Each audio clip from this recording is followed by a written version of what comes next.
Deus abençoe a vida dos irmãos. E eu me sinto muito alegre, viu, irmãos, poder estar aqui mais uma vez, compartilhando aqui da palavra de Deus com os irmãos. E eu não tenho nem muito o que dizer, né? A emoção é muito grande, a alegria é muito grande, a felicidade em estar aqui junto com os irmãos é imensa, é imensa. Os irmãos são não apenas irmãos em Cristo, mas são também amigos queridos, moram no nosso coração. E eu estava conversando com o pastor Robson no início, né, pastor?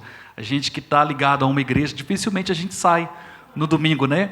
Mas há pessoas que nos convidam, né? Há colegas, né? Queridos amigos, irmãos, que o convite é irrecusável, né? Então, tem duas pessoas que geralmente me convidam para pregar que eu não consigo recusar. Um é o pastor Robson e o outro é o pastor Judson, um amigo nosso lá de Nova Sintra, né? Lá em Belo Horizonte. E eu sei que o tema que os irmãos estão tratando aqui aos domingos é sobre semear para frutificar, sobre a semeadura, né? Quando a gente fala de semeadura, a gente pensa logo no testemunho, na pregação da palavra, no evangelismo e outras formas mais de semearmos e também multiplicarmos, né, para a glória do Senhor. Mas quando o pastor Robson me pediu para trazer essa mensagem, essa palavra, o Senhor trouxe à minha memória um sermão da minha época de seminário ainda, né, de 2000 e alguma coisa, 2006, 2007, não consigo lembrar precisamente qual foi a primeira vez que eu preguei esse sermão, né, que trata sim de cultivo, trata sim de cuidado, trata sim de frutificação, mas não é um sermão propriamente para testemunho ou para pessoas que devem ter a tarefa de evangelizar, de testemunhar, de pregar, de testemunhar de Cristo Jesus com palavras e também com a vida, com ações, com exemplos vivos, mas uma mensagem direcionada à própria liderança, àqueles que cuidam. Porque nós semeamos, graças a Deus, temos igrejas, irmãos em Cristo, temos ovelhas que têm entendido o id de Jesus e têm semeado a palavra, têm pregado a palavra, têm dado exemplos dessa palavra viva. Mas a grande pergunta que vem ao nosso coração: o que fazer com essa semente? O que fazer com essas árvores que estão brotando, que estão frutificando? O que fazer com a semente que tem sido semeada ou com os resultados dessa semente, que são as conversões? São as vidas que vão surgindo, né, para Cristo, são as almas que vão sendo salvas. O que fazer como resultado dessa semeadura? Eu dou a palmatória nesse momento, porque essa palavra em 2006 ou 2005, ela mexeu muito comigo. Ela me confrontou, obrigado querido, me confrontou e me fez refletir que muitas vezes nós líderes, pastores, aqueles que cuidamos de uma plantação chamada povo de Deus, nós muitas vezes nos comportamos como lavradores maus. E eu queria refletir com os irmãos em Mateus capítulo 21, do verso 33 a 46, que trata justamente desse tema. E o título da nossa mensagem de hoje é A Vinha Predileta e os Lavradores Maus. Por que a vinha predileta? Antes da gente fazer aqui a leitura de Mateus 21, 33 a 46, eu quero trazer aos irmãos a informação de que esta mensagem, essa parábola contada por Jesus, é baseada numa canção cantada pelos judeus, registrada em Isaías no capítulo 5, do verso 1 até o verso 7, conhecido como o Cântico da Vinha. Jesus usou como matriz dessa parábola esse registro profético de Isaías capítulo 5, do verso 1 a 7, que trata do Cântico da Vinha. O Senhor plantou uma vinha, abriu um lagar, construiu uma sebe, edificou uma torre, esperava que essa vinha desse frutos ou uvas boas, mas essa vinha veio a produzir uvas bravas, uvas impróprias para o consumo. Jesus se apropria agora dessa canção profética e traz aqui uma severa exortação àqueles que cuidam dessa vinha. Pastor, que vinha é essa, afinal de contas? É o povo de Deus. Originalmente, dentro do contexto que nós vamos ler aqui desse texto, aplicava-se ao povo de Israel, ao próprio povo judeu, que deveria ter produzido bons frutos, e a própria liderança desse povo, os paladinos da lei, os sacerdotes, os escribas, os fariseus. E quando nós falamos fariseus, irmãos, nós não estamos tratando aqui, pelo menos dentro do contexto dessa história, de um título pejorativo. Era um título honroso, né? Como os irmãos Gostam de me chamar de reverendo, né? E eu fico assim, coração aperta, meu Deus do céu, eu sou um caco de barro com uma etiqueta de reverendo. Um caquinho de barro com uma etiqueta de reverendo. Mas quando os irmãos me chamam de pastor, eu penso, meu Deus, é mais do que eu mereço. E eu agradeço o carinho dos irmãos, o respeito, tá? Mas vejam que o título de fariseu talvez era um título tão honroso na época como um título de reverendo hoje. Muito honroso, né? Trazia ali um certo orgulho, né, no bom sentido, ao coração desses homens. Tanto é que quando o povo consultava os fariseus, chamava os fariseus pelo título, fariseu, me explica isso, né? Era algo honroso. Porém, com o passar do tempo, devido às muitas censuras que Jesus fazia a esses lavradores maus, esse título veio se tornar um título pejorativo, um título do qual hoje ninguém se sentiria confortável em ser chamado assim. Se, por exemplo, você vai cumprimentar o irmão, dá um abraço nele e fala assim, ô meu querido fariseu, já vai ser estranho. Graça e paz, meu fariseu amado. Ele vai olhar para você e falar, peraí, está me tirando? Não é assim? Hoje se tornou um título pejorativo, mas na época era um título honroso, irmãos. Então, os fariseus, que eram os doutores da lei, os escribas, os principais do templo, os sacerdotes, os sumos sacerdotes, eram aqueles que deveriam cuidar dessa vinha, vejam, que não foi plantada pelos homens. Estamos falando de uma semeadura que é nossa, não é? Que é a pregação da palavra, a anunciação do evangelho, a doutrinação, o testemunho, é um trabalho nosso. Mas veja que o trabalho de plantar um povo específico não é nosso, é do próprio Deus. Foi o próprio Senhor quem plantou o seu povo. Foi o próprio Senhor que escolheu o seu povo. Foi o próprio Senhor que separou um povo predileto.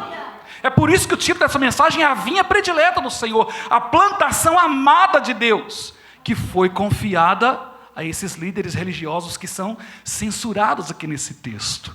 E quando eu olho para esse texto, eu clamo a Deus por misericórdia, para que nenhum de nós líderes jamais se torne como esses homens, usurpadores, infiéis, homens que não cuidaram daquilo que o próprio Deus plantou e lhes confiou para que cuidassem.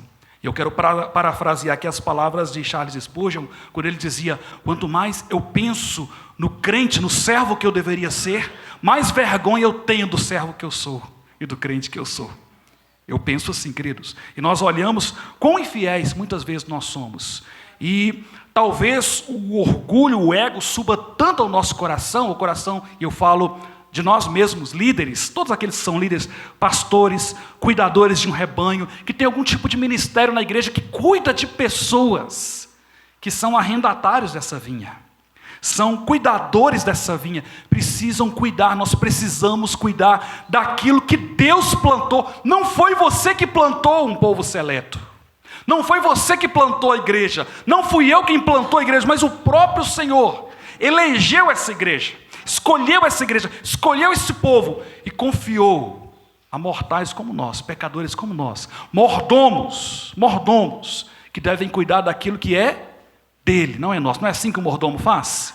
Alguém que cuida de algo que não é dele. Eu gosto muito desses filmes de suspense, né? Quando acontece algum crime numa mansão e tem um mordomo lá, não é? Aí a gente fica assim o filme inteiro, né, pastor? Quem será o assassino? Quem será o homicida? Quem será o culpado? E no final a culpa sempre é do mordomo. No final o mordomo é o culpado. Foi ele mesmo que cometeu ali o crime. Dificilmente nesses filmes o mordomo é inocente. Por quê? É alguém acima de qualquer suspeita. É o administrador, é um homem de confiança, é alguém que foi colocado ali para zelar pelos interesses do dono da casa. E no final, surpreendentemente, quem é o culpado? O mordomo. Quando alguma coisa dá errado no reino de Deus, a culpa não é de Deus, a culpa é dos mordomos. Quando alguma coisa não sai certo, quando alguma coisa é feita de forma que contraria os propósitos de Deus, a culpa não é de Deus. A culpa sempre é dos mordomos. Grava isso, tá? Então, quando alguém fala assim de mordomia com você, não pense que mordomia cristã é você ficar deitado numa rede, tomando uma aguinha de coco gelada, e uma pessoa ali te abanando ali. Isso não é mordomia, tá? Isso é preguiça, isso é falta de vergonha na cara. Tá bom? Mas mordomia cristã é cuidarmos do interesse do dono da casa. Mordomia cristã é nós administrarmos aquilo que o Senhor colocou em nossas mãos. Vamos para o texto? Mateus capítulo 21, verso 33 a 46, diz assim. Mateus capítulo 21, do verso 33 até o verso 46. Atentai noutra parábola. Havia um homem, dono de casa, que plantou uma vinha. Cercou-a de uma sebe, ou de um muro de uma cerca, construiu nela um lagar, um lugar onde se pisava a uva para extrair o vinho, edificou-lhe uma torre, arrendou-a a uns lavradores. Depois se ausentou do país. Ao tempo da colheita, enviou seus servos aos lavradores para receber os frutos que lhe tocavam. E os lavradores, agarrando os servos, espancaram a um, mataram a outro e a outro apedrejaram. Enviou ainda outros servos em maior número. Trataram-nos da mesma sorte. E por último, enviou-lhes o seu próprio filho, dizendo: a meu filho respeitarão. Mas os lavradores, vendo o filho, disseram entre si: este é o herdeiro. Ora, vamos, matemo-lo e apoderemo-nos da sua herança. E agarrando-o, lançaram-no fora da vinha e o mataram. Quando, pois, vier o senhor da vinha, que fará àqueles lavradores? Responderam-lhe: fará perecer horrivelmente a esses malvados, e arrendará a vinha a outros lavradores que lhe remetam os frutos nos seus devidos tempos. Perguntou-lhe Jesus: nunca leste nas Escrituras? A pedra que os construtores rejeitaram, essa veio a ser a principal pedra angular. Isso procede do Senhor e é maravilhoso aos vossos olhos.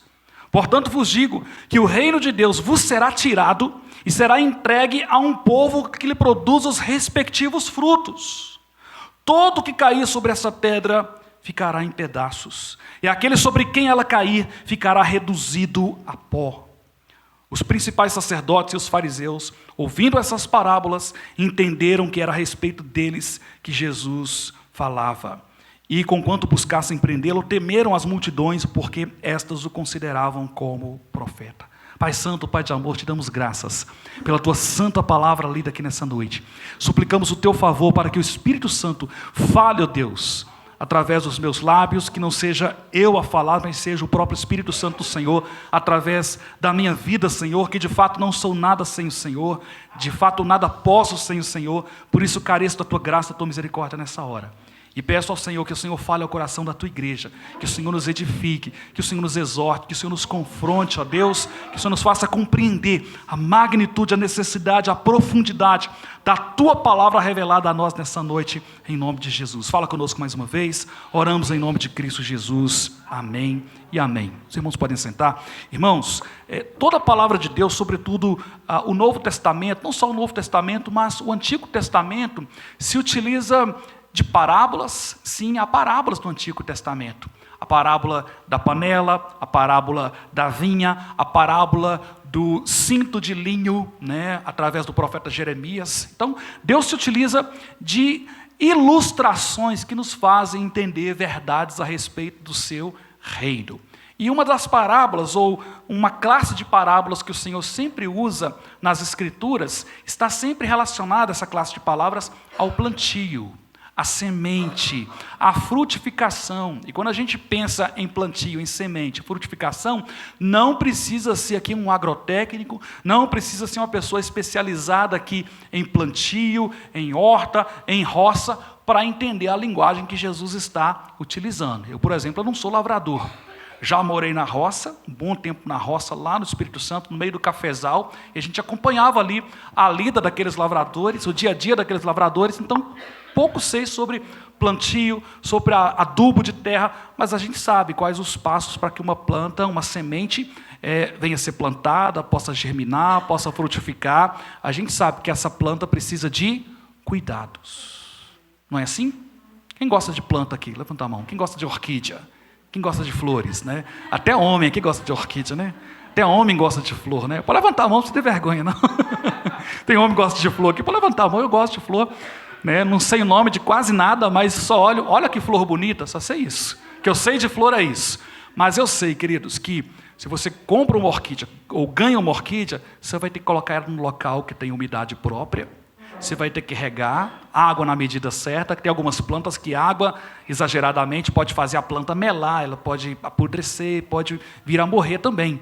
Água em excesso. Falta de água pode matar uma planta, água em excesso pode matar uma planta, falta de adubo pode matar uma planta. Então a gente sabe que planta precisa de cuidados. Planta precisa de cuidados. Tudo na vida precisa de cuidados. Planta, se você não cuidar, o que acontece com ela? Estraga, adoece, murcha, seca, morre. É assim. E algumas plantas, ainda que não morram, árvores frutíferas, por exemplo, eu vi muito isso acontecer na roça, árvores que você ia lá, por exemplo, a minha esposa, quando eu namorava ainda, a gente passava assim pela roça, o lugar onde ela morava, e a gente passava pelo caminho, às vezes a gente ia catando mexerica pelo caminho, tinha muito pé de mexerica, de laranja, e alguns pés de mexerica a gente podia passar lá qualquer época do ano, que a gente coletava as mexericas lá à beira do caminho, na hora que você abria a casca, ela estava toda seca, não tinha caldo, não tinha. Você já viu mexerica assim, né? Que você aperta, não sai caldo, ela quebra toda, porque o fruto não é bom para comer. O fruto é um fruto impróprio, um fruto estragado. Aí você vai com toda a expectativa de que tem uma mexerica docinha ali, na hora que se abre, você descasca aquele negócio seco, né? Então tem árvores que ainda que não morram, elas produzem frutos ruins, frutos impróprios para o consumo. Vejam, queridos, Deus plantou um povo seleto, um povo específico, no Antigo Testamento, que era o próprio povo de Israel, que ele chama de vinha. O que é a vinha? É uma plantação de uva. Né? O que a uva produz? Ora, vinho, não é? Tanto é que o texto que nós lemos aqui, tanto esse texto que está registrado aqui, em Mateus capítulo 21, como Isaías capítulo 5, do verso 1 até o verso 7, vai falar um pouquinho sobre o processo, né, da produção de uva. Né, você constrói uma sebe ou um muro, você cerca o local, você planta ali a vinha, cerca o local, abre um lagar. O que é o lagar? Né? É um recipiente enorme onde a uva é jogada e as pessoas que trabalham na produção de uva vão pisar esse fruto para extrair o suco, para que se produza o vinho, né, extraído aí dessa uva. É construída uma torre também, para quê? Para que se coloque nela vigias, pessoas que estejam ali vigiando nessa torre para que não seja roubado os frutos, para que não sejam levados, para que não entrem ali ladrões, né? Então essa torre é colocada ali de forma proposital para que essa vinha seja protegida. E metaforicamente o Senhor está falando do seu povo, a sua plantação predileta, o seu povo específico que Ele mesmo plantou. Veja, querido, quando a gente lê nas Escrituras, tem pelo menos duas referências que vão nos levar a entender que o povo de Deus foi plantado por Deus. Primeiro, a primeira referência é essa que nós lemos aqui, a vinha predileta do Senhor, que foi o próprio Senhor, o dono da casa que plantou essa vinha, e o outro texto está registrado na parábola do joio e do trigo. Sabia disso? Porque se você lê a parábola do joio e do trigo, e a gente interpreta assim, totalmente equivocado, como dizia minha avó, né, já falecida, a gente às vezes lê de cabeça para baixo e interpreta de cabeça para baixo os textos. Né? Então tem que tomar muito cuidado. Quando a gente pega, por exemplo, a parábola do joio e do trigo, o texto lá não está falando de vinha, mas está falando de trigo. Trigo. Quem é o trigo, afinal de contas? Os filhos do reino. O povo de Deus é o trigo, que foi plantado por Deus. Quem é o joio? São os filhos do maligno, que foram plantados pelo maligno. É isso que o texto diz sobre a parábola do joio e do trigo. Aí a gente lê a parábola do joio e do trigo e pensa o seguinte: pastor, a gente vê as coisas na igreja acontecendo e não podemos fazer nada, pastor. Melhor não mexer com aquele problema. Ou teve um pecado ali, melhor não mexer. Deixa, porque quem separa o joio do trigo é Deus. Não é assim que a gente entende? E a gente vai mais além e fala assim, não tenta arrancar, não, pastor, não mexe não. Aí a gente perde uma propriedade importante da igreja que não pode ser esquecida, que é o poder disciplinar, que é exercido pelas autoridades na igreja, de corrigir, de exortar, de eliminar alguns comportamentos na igreja, à luz da Escritura, à luz da palavra, que se chama disciplina na igreja. Não é verdade? Aí a gente entende que o joio está crescendo no meio da igreja. Mas segundo a parábola do joio e do trigo, o lugar onde o joio e o trigo são plantados não é especificamente a igreja, é o mundo. O campo é o mundo. Aí tira então da sua cabeça essa ideia de que a gente deve conviver com o joio dentro da igreja e deixar as coisas acontecerem. E deixar as coisas sem solução, sem exortação, sem correção. Tire isso da sua cabeça, tá bom? O lugar onde o joio deve crescer não é dentro da igreja, é no mundo. No mundo você vai encontrar joio e trigo. Você vai encontrar crente e não crente. E você não tem poder para separar um do outro. Quem separa crente e não crente é Cristo. Mas dentro da igreja o joio não deve ser de fato tolerado, deve ser tratado. Então, duas parábolas que pelo menos na minha memória agora, que vem de imediato, que retratam que há uma plantação específica, que foi o próprio Deus que plantou, é essa parábola dos lavradores maus, a vinha predileta do Senhor, e a parábola do joio e do trigo. Veja, o povo de Deus é plantado por Deus. A planta predileta do Senhor, que pertence a Ele, é plantada por Ele mesmo, não é plantada por nós. Ainda que a gente semeie a palavra, ainda que a gente evangelize, tá? Lembre-se de uma coisa: quem elege para a salvação é o Senhor. Quem sabe aqueles que serão salvos é o Senhor. Quem sabe aqueles que ouvirão o seu testemunho e vão se converter ou não vão se converter é o Senhor. E no final, quem faz a separação no mundo do joio e do trigo é o Senhor. Quem coloca o trigo no celeiro, né, e separa o joio para ser queimado é o Senhor, não somos nós. O que isso significa, pastor? Nós não temos o poder de determinar quem é salvo e quem não é salvo. Nós não temos o poder de dizer quem vai para o céu e quem não vai para o céu. Isso somente o dono do trigo, o dono do campo, o dono do mundo é que tem o poder de fazer. Deus plantou o seu povo, queridos, que é chamado em Isaías, no capítulo 5, de 1 a 7, de a vinha do Senhor. Uma plantação de uva, uma plantação deleitosa, uma plantação agradável. Mas o que fazer dessa plantação, afinal de contas? É exatamente isso que Jesus fala aqui nesse texto. Isaías diz que o Senhor esperava, ou o Senhor havia plantado esse povo para que esse povo desse uvas boas. Essa plantação bendita do Senhor desse uvas boas, mas ela veio a produzir uvas bravas, uvas impróprias para o consumo. E eu digo aos irmãos, à luz do texto que nós lemos, essa plantação de uva não foi devidamente cuidada. Não foi devidamente tratada como o Senhor esperava que ela fosse pelos cuidadores, pelos arrendatários dessa vinha. E tem algumas parábolas que Jesus conta que só de você ler você já entende. Só de você bater o olho e correr o olho. Tem umas parábolas que a gente precisa aprofundar um pouco mais, né, pastor? Como a parábola do semeador, que se Jesus não explicasse, se Jesus mesmo não desse a explicação, a gente ia quebrar a cabeça, né, Júnior? Tentando entender. Aí Jesus fala, que foi semeado à beira do caminho, são os que ouvem a palavra, depois vêm as aves, comem, né? E por aí vai. Se Jesus não explicasse, a gente fica assim, né? O que quer dizer essa parábola? Né? Que entendimento tem essa parábola, né? Para nós hoje, né? Então o próprio Senhor Jesus explica algumas parábolas. Já outras parábolas são tão claras que não carecem assim de tanta explicação. Está estampado para todo mundo entender. Até os fariseus aqui entenderam. Até os fariseus. E vejam que algumas parábolas Jesus contava para que eles não entendessem.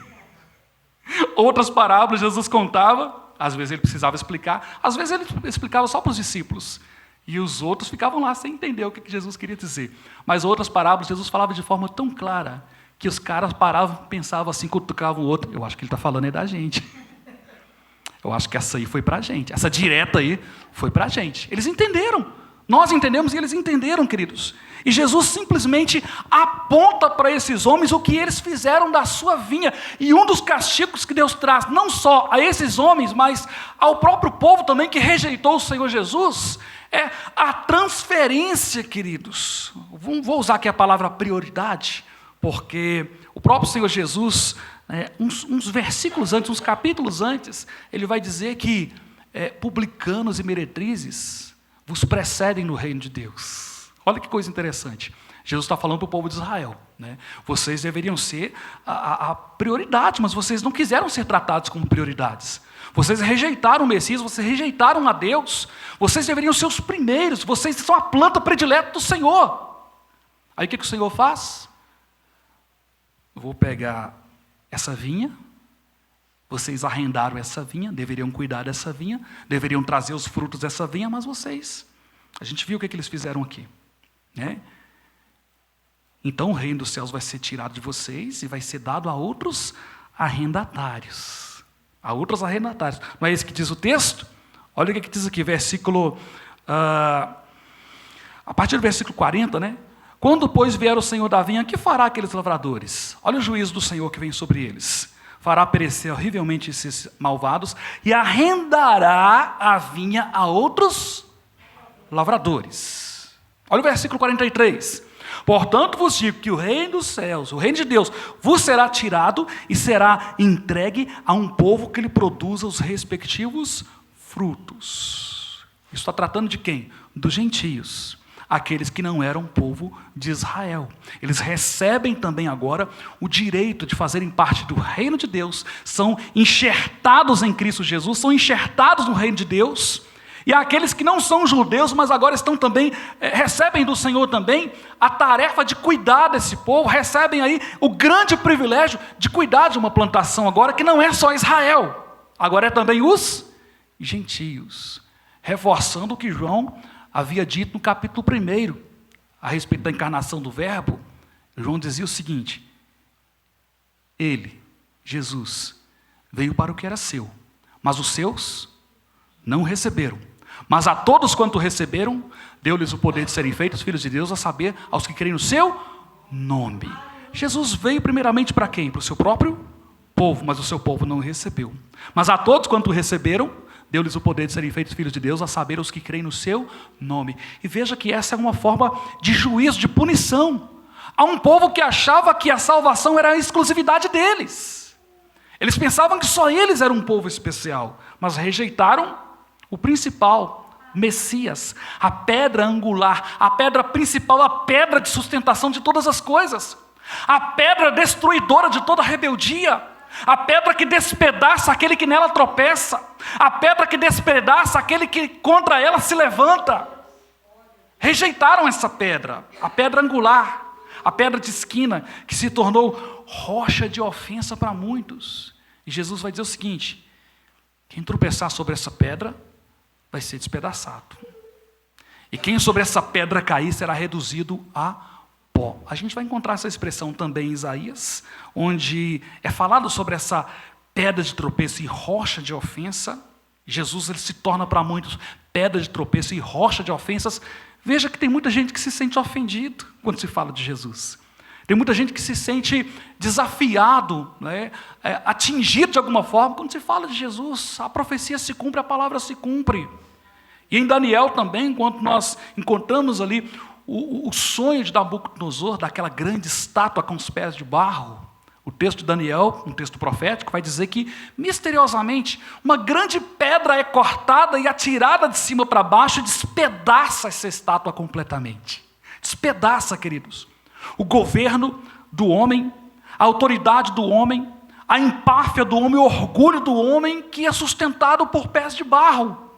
E vem tudo ao chão. E Jesus é essa rocha cortada.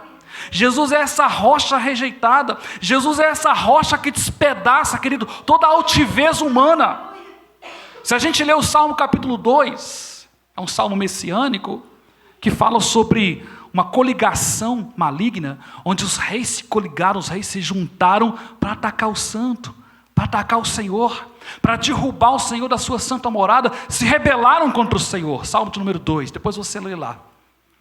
Aí o texto lá, o salmista vai dizer o seguinte: o Senhor da sua santa morada zomba deles. O Senhor do alto céus olha para esses reis, para esses homens, e ri, zomba da cara deles. Zomba da cara deles. Por quê, queridos? É muita altivez do ser humano pensar que pode medir forças contra o próprio Deus. E o Senhor zomba deles. O Senhor zomba deles. Por que eu estou dizendo isso, queridos? Porque o sentimento desses fariseus, desses sacerdotes, era de que o que eles estavam administrando, né, pertencia a eles. O povo pertencia a eles. Toda a autoridade de se conduzir um povo era meramente deles. E eles saíram do propósito do Senhor, que era cuidar, ou dar a eles aí a tarefa de cuidar de um povo, e passaram a explorar esse povo e a fazer do povo de Israel o que eles bem entendiam. A prova disso é que você vai encontrar nos próprios evangelhos a distorção da lei do Senhor, sobre o santuário, sobre o altar, sobre a oferta do altar, sobre o tratamento de pecados públicos.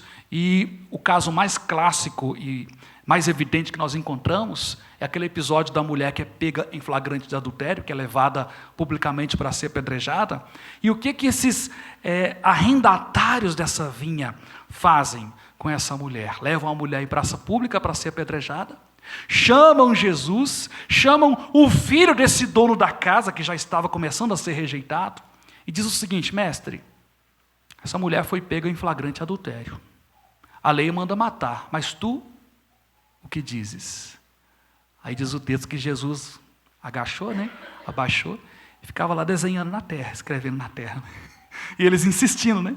Aí Jesus fala assim, ó, quem não tiver pecado, atire a primeira pedra. Vai saindo um por um. Jesus chama a mulher e fala assim, cadê os seus acusadores?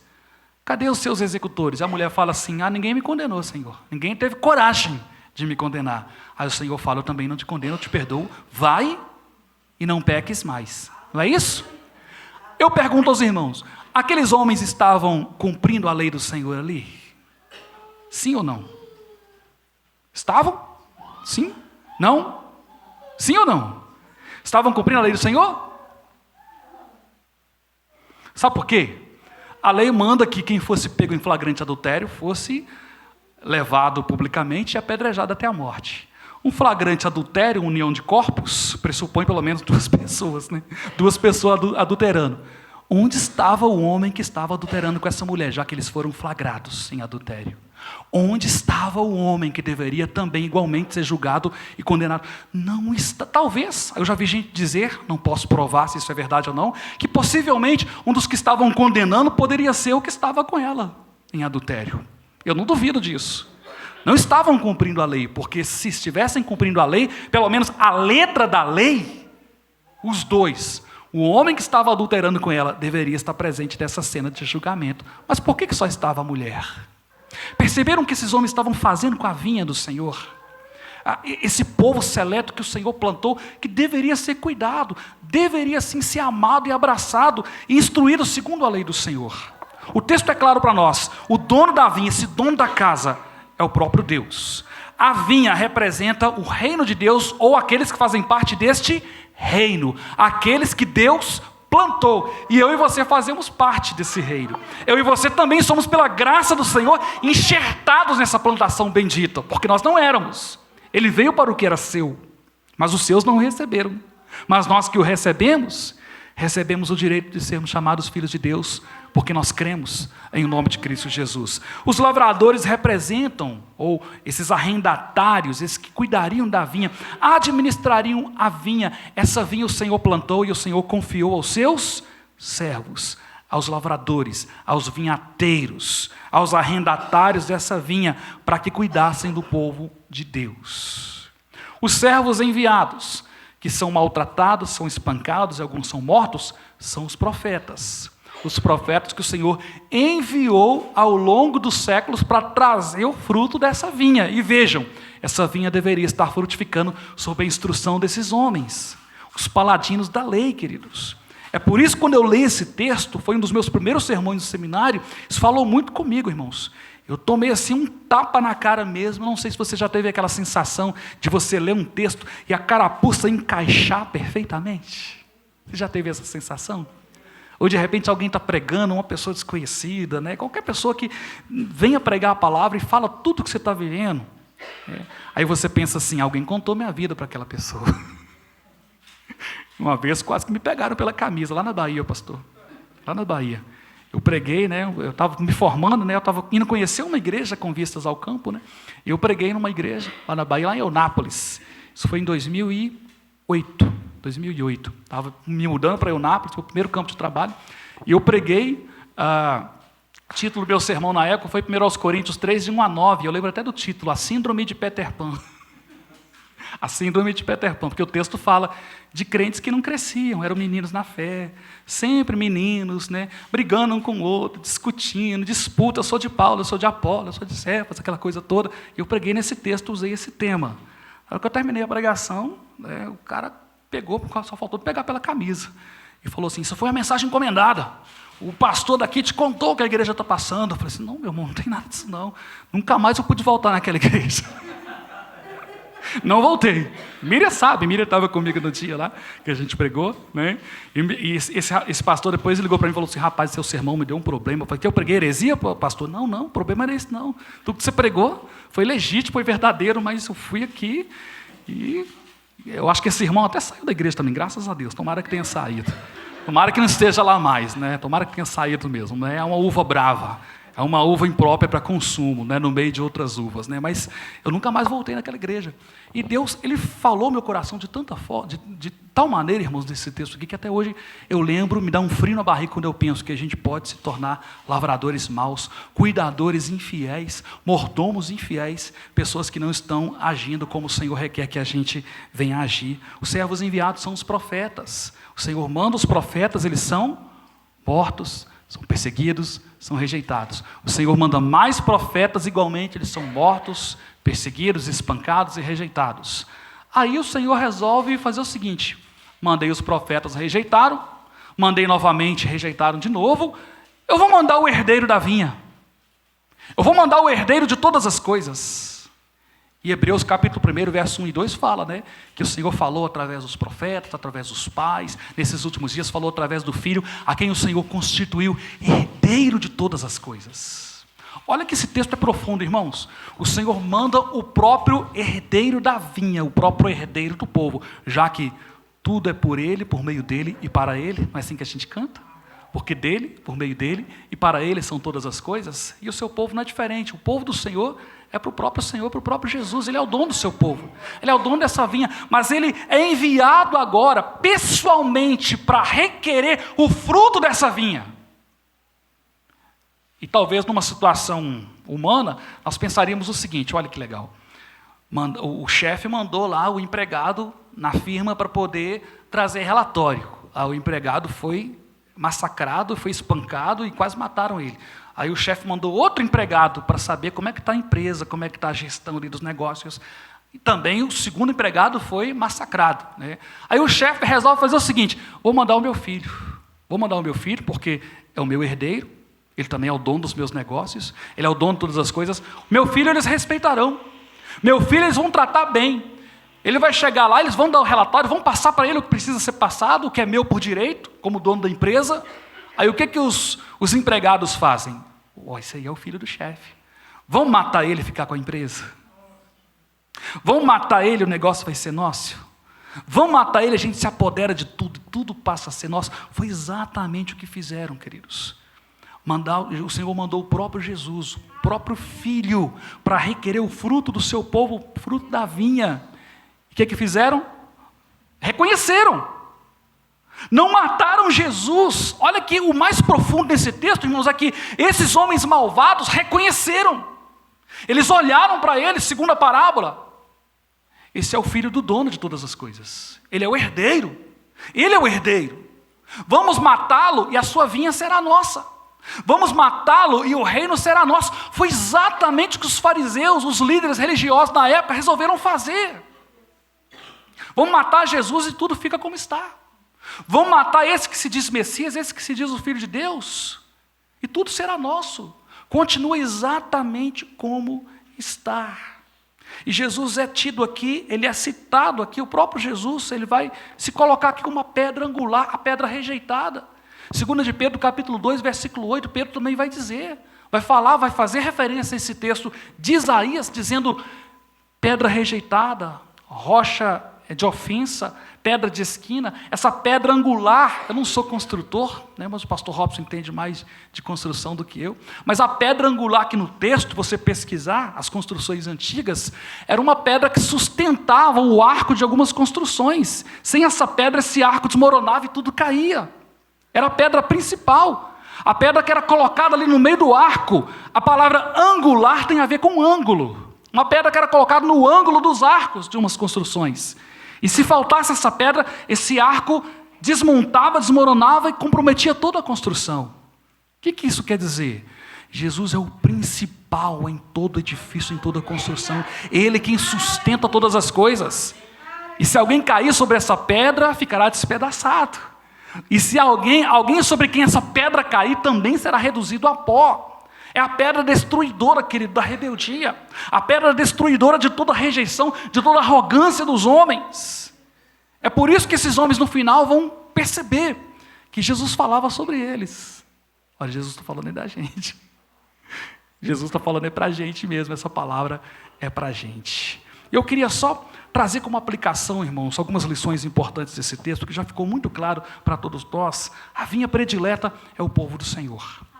Os lavradores maus são aqueles que deveriam cuidar dessa vinha devidamente como o Senhor determinou, como o Senhor ordenou, mas não tem cuidado. Como eu disse, isso me dá um frio na barriga, porque muitas vezes eu me vejo um pouco parecido com esses lavradores maus, que deveriam fazer mais, deveriam fazer melhor, deveriam ser mais fiéis ao Senhor com algo que não fui eu quem plantou, foi Ele mesmo que plantou o seu próprio povo.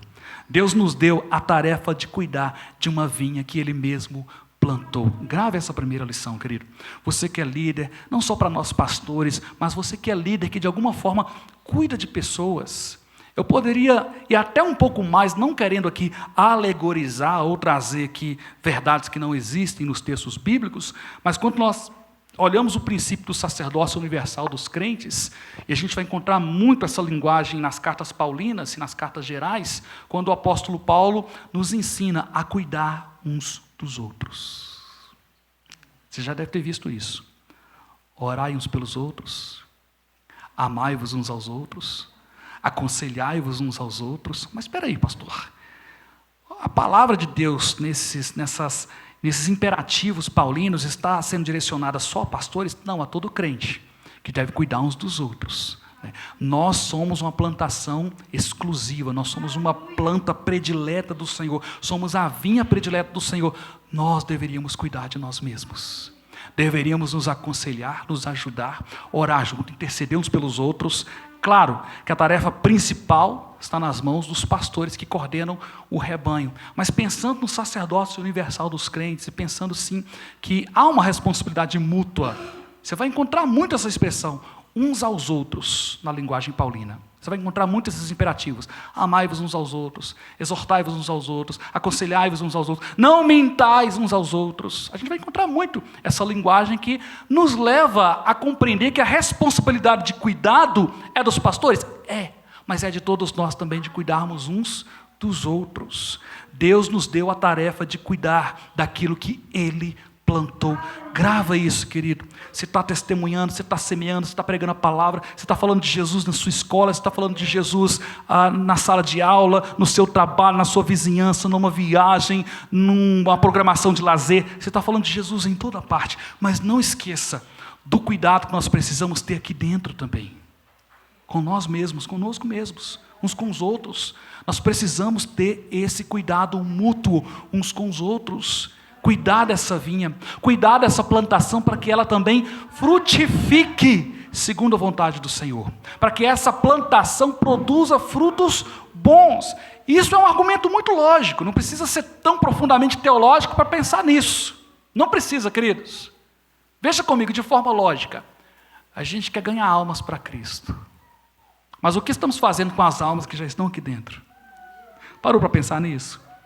A gente quer evangelizar, quer ganhar pessoas, mas muitas vezes nós perdemos pessoas debaixo do nosso nariz, debaixo dos nossos olhos. Pessoas estão se perdendo, pessoas estão morrendo na fé, pessoas estão se afastando de Jesus, pessoas estão cada vez mais distante de Cristo Jesus, debaixo dos nossos próprios olhos. Aí eu me lembro de um pastor que eu ouvi na internet pregando, dizendo que muitas vezes na igreja a gente é tão altivo. Os líderes religiosos, e eu me coloco nesse pacote, às vezes nós somos tão altivos, mas tão altivos, que nós ouvimos alguém dizer que vai sair da igreja. Eu vi esse pastor pregando, eu falei, meu Deus do céu, que dura verdade de engolir, que beber muita água para descer, porque é duro de engolir algumas coisas que a gente escuta. Aí nós, líderes, nos comportamos assim, quer sair da igreja? Pode sair, pode ir embora, você sai, mas Deus manda 10. Aí esse pastor falou o seguinte, a gente não está dando conta de cuidar de um que está saindo, vai cuidar de 10 que vai chegar. Quanto orgulho, irmãos. Quanta arrogância nós acumulamos no nosso coração. E a tarefa é tão simples. É fazer como Jesus ensinou. Essa plantação pertence ao Senhor. Olha os primeiros versos aí, o verso 33 em diante. Olha os verbos que se aplicam ao Senhor aí nesses verbos. Havia um homem, dono de casa, que, olha o primeiro verbo, plantou, cercou, construiu, edificou, arrendou, ausentou, enviou Veja que são verbos aqui que se aplicam aqui ao próprio dono da vinha. Ele fez todas essas coisas. Ele fez. E o último verbo aqui tem a ver conosco, que é um imperativo, é uma ordem. Depois que ele fez tudo isso, plantou uma vinha, cercou de uma sebe, construiu um lagar, edificou uma torre, arrendou a uns lavradores. Olha que interessante, né? O último verbo aí, arrendou a uns lavradores. Ele fez todas essas coisas, ele plantou, mas ele confiou essa vinha, essa plantação bendita, a nós cuidadores. Você também é um tipo de cuidador. Você também precisa cuidar, primeiro, de você mesmo, como nós pastores, cuida de ti mesmo e da doutrina, mas a gente precisa também cuidar uns dos outros. O povo de Israel, no versículo 43, é plantado por Deus, é o povo original de Deus, mas é acrescido a esse povo aqui, à luz do verso 43, um povo que não era povo. Né? Não é assim que Pedro, inclusive, define a igreja do Senhor? O que é igreja? Como que se define igreja? Chamados para fora, que bonito isso, né? Igreja, chamados para fora. Mas Pedro define de maneira mais gloriosa ainda do que essa definição simplória, chamados para fora, né? Eclésia, chamados para fora. Pedro vai dizer, vós sois sacerdócio real, nação santa, povo de propriedade exclusiva, a fim de proclamar as virtudes daquele que vos tirou das trevas para a sua maravilhosa luz. Aí Pedro vai dizer, vós antes que não erais povo, mas agora sois povo de Deus. Nós não éramos povo, mas agora somos povo de Deus. Segunda aplicação, segunda lição que quero trazer para os irmãos, verso 35 até o verso 41, a vinha que o Senhor plantou não pode ser usurpada pelos homens, sob pena de juízo. Olha o que diz aí o texto, o verso 35 até o verso 41. Há uma tentativa de usurpação aqui da vinha, não há, irmãos? Há uma tentativa de usurpação. O que esses servos da vinha fazem? Vamos expulsar os profetas, vamos matar, aí manda o filho, o que eles falam? A gente mata o filho e aí tudo vai ser nosso. A gente mata o filho de Deus e tudo vai ser nosso. Pastor, o que isso tem a ver com a gente? Eu não estou matando Jesus. Eu não estou matando ninguém na igreja. Tudo bem, mas às vezes nós nos comportamos como se tudo fosse nosso. Como se tudo fosse propriedade nossa. Nós nos comportamos como se as coisas devessem ser feitas segundo o nosso parecer, segundo a nossa vontade, de acordo com a nossa opinião. É a gente que manda, é a gente que dá as ordens, isso aqui é nosso, a gente faz o que quiser. E não é assim, irmãos. Não é assim.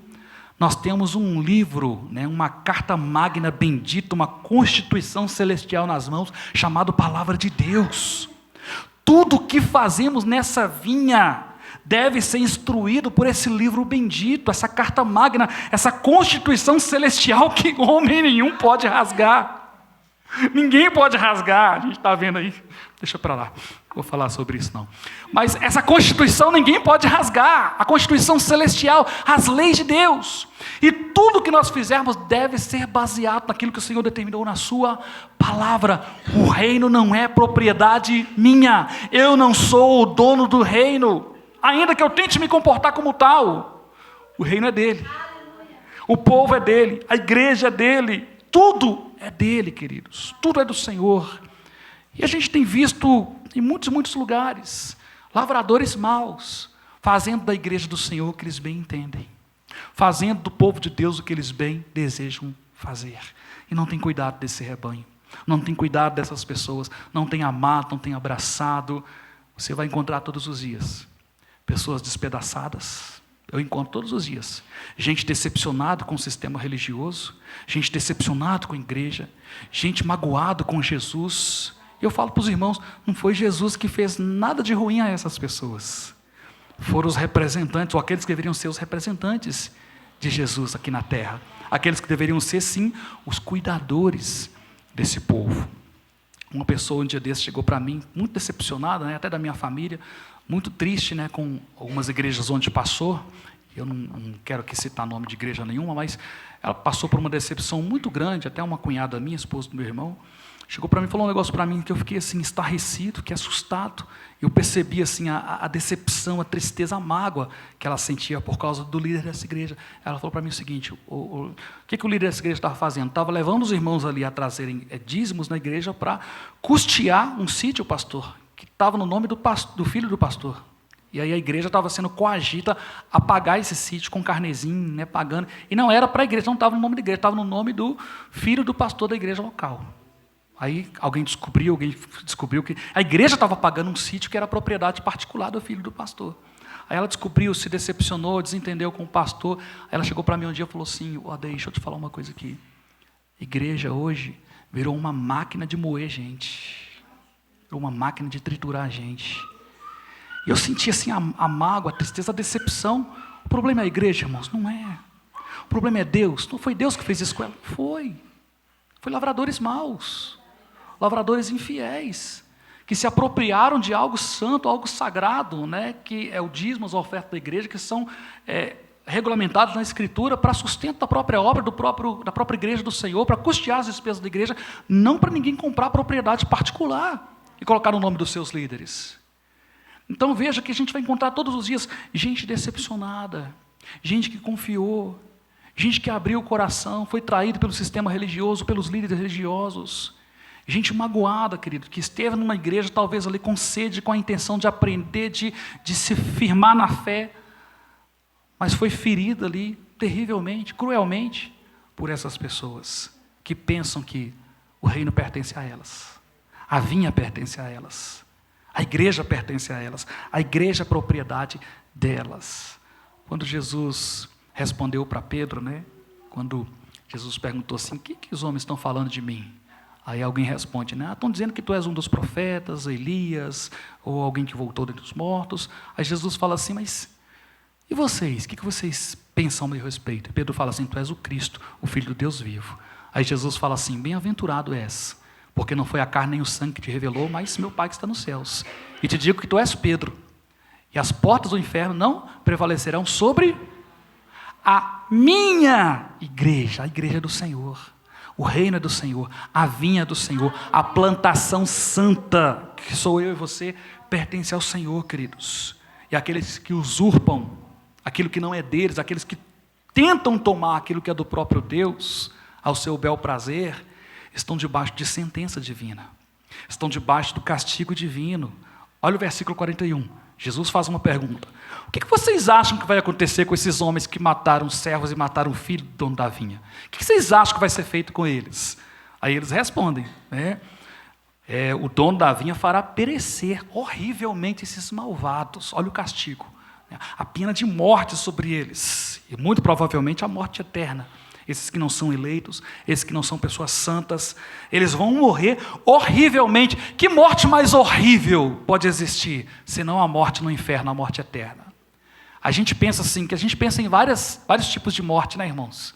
Eu não quero morrer afogado, não quero morrer queimado, não quero morrer agonizando, mas tem morte pior do que essas ainda, que é a morte eterna no inferno. A morte horrível, horrível, indizível, indescritível. Fará perecer horrivelmente esses malvados e arrendará a vinha a outros lavradores, que lhe remetam os frutos nos seus devidos tempos. Olha o juízo do Senhor sobre aqueles que tentam usurpar aquilo que é dele. Eles estão debaixo de sentença. Então, quando você vê algumas coisas acontecendo em algumas igrejas, fique em paz, querido. Fique em paz. Não deixe isso roubar sua fé. Não deixe isso te revoltar. Não deixe isso fazer você blasfemar contra Deus ou contra a igreja do Senhor. Porque esses homens que são lavradores maus estão debaixo de sentença divina. Estão debaixo da ira e do castigo de Deus. E não passarão impunes. Não passarão impunes. Verso 42 até o verso 45 eu quero encerrar, queridos. Aliás, o verso 40 até o verso 41, o castigo aqui é anunciado. Primeiro, morte. Segundo, arrendamento da vinha a outros lavradores que lhe obedeçam ao dono da vinha. Que coisa interessante, né? Parece que para um judeu, parece que para um israelita, pensar que eles não são mais exclusivos aos olhos do Senhor, não é mais aquele povo exclusivo, né, ou o povo único, parece que era uma afronta para eles, era um castigo, né? Eles pensarem que gentios agora também são povo de Deus. Gentios agora também são abraçados pelo nosso Deus. Mas terceiro e último lugar, verso 42 até o verso 45, olha a consequência da rebeldia, né, o juízo do Senhor, né, a rejeição também do Senhor sobre esses. O versículo 42, Cristo é colocado como a pedra rejeitada, que se tornou a pedra principal, a pedra angular, a pedra de sustentação de todas as coisas, e aquele que é rejeitado se torna o destruidor dos rebeldes. Olha que coisa maravilhosa. Aquele que é rejeitado pelos homens é a pedra que despedaça a arrogância do homem, despedaça toda a rebeldia. E há um princípio messiânico davídico, inclusive, aqui nesse texto, porque Davi foi aquele rejeitado, mas se tornou o destruidor dos seus inimigos. E Deus, ele age dessa forma, irmãos. Deus, ele age, ele pega as coisas simples, atribui a elas ali glória e grande valor, e pega as coisas grandes e reduz a nada. Ele reduz essas coisas a nada. Aqueles que acham que são grandes são reduzidos a nada. Deus é aquele, irmãos, que tira alguém do pasto e coloca num trono, mas é aquele que tira alguém do trono e coloca num pasto. Ele faz essas coisas, ele abate reis, ele destrói a arrogância dos homens, ele anula as forças contrárias. Esse que foi rejeitado, assim como Davi também foi rejeitado, se torna o Messias, se torna o herdeiro de todas as coisas, se torna o Senhor sobre tudo, queridos. Jesus é a pedra destruidora. Isaías capítulo 8, nós vamos encontrar essa expressão, a pedra de tropeço, rocha de ofensa. Daniel capítulo 2, versículo 34 e 44, aquela pedra que é atirada de cima para baixo, que despedaça aquela estátua com os pés de barro. E no final, queridos, o Senhor triunfa sobre todas as coisas. Versículo 45, eu quero encerrar usando um jargão muito popular, mas preservando aqui o respeito ao recinto, ao momento e a esse púlpito. Mas o versículo 45, queridos, a gente pode estabelecer uma frase para ele. Quem sabe ler, um pingo é letra. Não é isso? Versículo 45, esses homens vão entender que Jesus estava falando sobre eles. Nós temos um trabalho a realizar, um trabalho de cuidar, um trabalho de plantar, sim, mas a gente precisa cuidar do que a gente está plantando. O trabalho de semear, sim, mas a gente precisa cuidar dos frutos que vão surgindo como resultado da nossa semeadura. Não basta só plantar e abandonar. Se você planta uma planta e abandona, você pode ter certeza que essa planta pode murchar, pode adoecer, pode produzir frutos ruins. E nós recebemos o privilégio de cuidar uns dos outros. Recebemos o privilégio como pastores de cuidar de um rebanho, de cuidar de uma plantação maravilhosa, deleitosa, chamada igreja, chamada povo de Deus. Nós recebemos essa tarefa. E o mais maravilhoso de tudo isso, queridos, é que foi o Senhor quem plantou o seu próprio povo. O Senhor quem plantou a sua vinha. E Ele deseja, queridos, Ele deseja que sejamos fiéis no cuidado, que sejamos responsáveis no cuidado, que sejamos humildes em entender que essa planta pertence ao Senhor. Essa planta não é propriedade nossa para a gente fazer o que bem entender dessa planta chamada igreja, dessa planta chamada povo de Deus, mas essa planta pertence ao Senhor. E Ele deseja que a gente cuide dessa planta como Ele estabeleceu na sua santa palavra. Que Deus abençoe em nome de Jesus e que você se veja hoje como um servo fiel, como um arrendatário fiel, um arrendatário responsável, um cuidador responsável, que olha para o que está acontecendo ao seu lado, que não apenas carregue um ideal de plantar, de semear a palavra, mas consiga enxergar que essa planta que está frutificando do seu lado precisa também de cuidados, precisa ser amada, precisa ser abraçada, precisa ser tratada assim como você espera que o Senhor te trate. Que Deus te abençoe em nome de Jesus. Vamos ficar de pé e vamos orar? Senhor, nos colocamos em oração diante do Senhor nesse momento, ó Deus. Deus, é impossível eu ler esse texto e não pensar quão infiel eu posso ser, quão altivo eu posso ser, de achar, ó Deus, que sou alguma coisa, de achar que alguma coisa me pertence, de achar que eu tenho algum tipo de gabarito, Senhor, para ser alguma coisa no reino do Senhor, quando na verdade o Senhor me colocou como um arrendatário, como um mordomo, como um lavrador, como alguém que foi simplesmente credenciado pelo Senhor, designado pelo Senhor para cuidar de algo que é do Senhor, para cuidar de algo que o Senhor plantou, que é o povo do Senhor.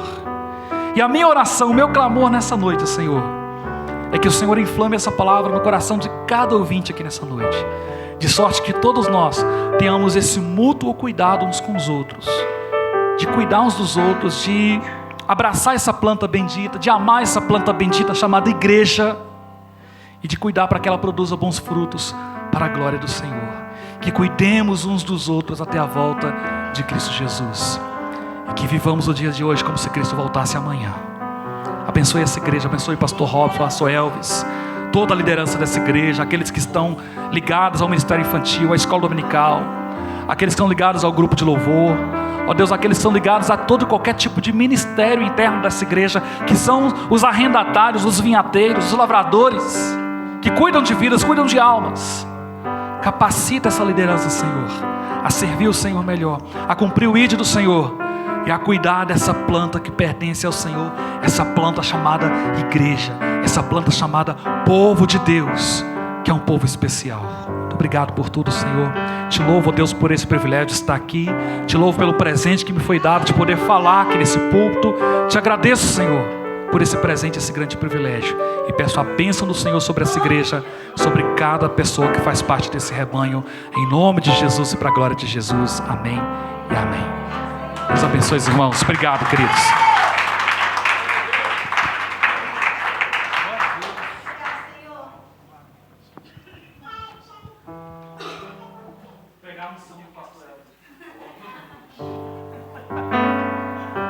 Aleluia. Vamos cantar uma canção para a gente ir para as nossas casas, digerir essa palavra. Meu Deus. Eu quero ser, Senhor amado, como um vaso nas mãos do oleiro. Quebra minha vida e me faça de novo.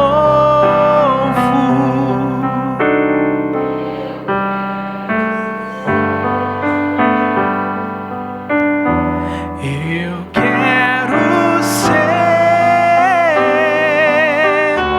um vaso novo, como tu queres, Senhor amado. És oleiro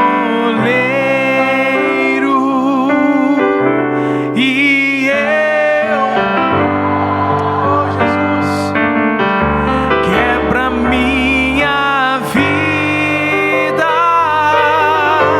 e me faça de novo. Eu quero ser, eu quero ser um vaso novo. Quebra minha vida.